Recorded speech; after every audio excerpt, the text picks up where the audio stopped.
கந்தசஷ்டி பெருவிழா 2ஆம் நாள் நல்லபடியாக தொடங்கிருச்சு. இன்னைக்கு முருகருக்கு பிடிச்ச பன்னீர் ரோஜா வந்து எனக்கு கிடைச்சது. இது வந்து 20 ரூபா பாக்கெட் தான். இந்த வீடியோ பதிவில் நான் என்ன சொல்ல போறேன் அப்படின்னா, எப்படி எளிமையா கந்தசஷ்டி விரதம் இருக்கலாம் அப்படிங்கிறதான்.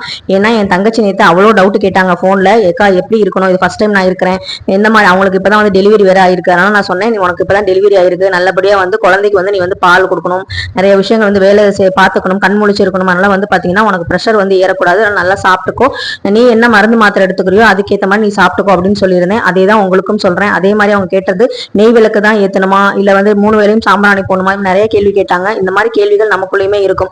கந்தசஷ்டி விரதம்ங்கிறது ஒரு பெரிய வந்து கடுமையான விரதம்னு சொல்றாங்க. ஆனா வந்து பாத்தீங்கன்னா முருகனை மனசார நினைச்சு நம்ம ஒரே ஒரு அகல் விளக்கு ஏத்தி முருகான்னு கூப்பிட்டாலே போதும், அவர் ஓடோடி வருவார். நம்ம மனசுல வந்து தூய்மையான எண்ணம் மட்டும் இருந்தாலே போதும்.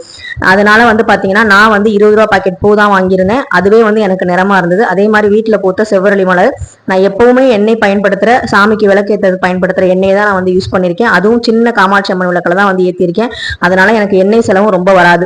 அது மட்டும் இல்லாம நான் வந்து 3 வேளையும் சாம்பிராணி காமிக்கணும் அப்படின்னு கேட்டாங்க. அது வந்து பாத்தீங்கன்னா நான் தசாங்கம் வந்து வாங்கி வச்சுக்க சொன்னேன். இந்த தசாங்கத்திலே வந்து கோன் மாதிரி வந்து விற்கிது. அது வந்து நம்ம வாங்கினாலே வந்து போதும். ரொம்ப வந்து வாசனையா இருக்கும், வீடு முழுக்க ரொம்ப நறுமணமா இருக்கும்.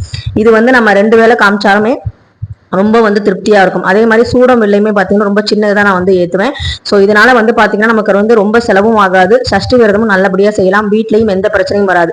ஏன்னா காசு இல்லாட்டி தான் நமக்கு வந்து பாத்தீங்கன்னா வீட்டுல சண்டையே வந்து ஆரம்பிக்கும். அதனால காசு இல்லைங்கிற காரணத்துக்காக கடவுளை நம்ம வந்து தியானிக்காம இருக்க முடியாது. எதுவுமே இல்லாட்டியுமே கையெடுத்து கும்பிட்டு இந்த வருஷம் என்கிட்ட இதான் இருக்கு அப்படின்னு சொல்லி நீங்க ஒரு டம்ளர் தண்ணி வச்சுட்டு நீங்க வந்து கையெடுத்து முருகான் வேண்டுங்க, நல்லபடியா எல்லாமே நடக்கும்.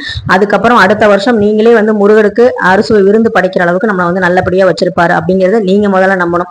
இது எல்லாத்துக்குமே முக்கிய காரணம். குலதெய்வத்தை முதல்ல வணங்கிட்டு அதுக்கப்புறமா நீங்க பூஜை பண்ணுங்க, எல்லாமே நல்லபடியா நடக்கும்.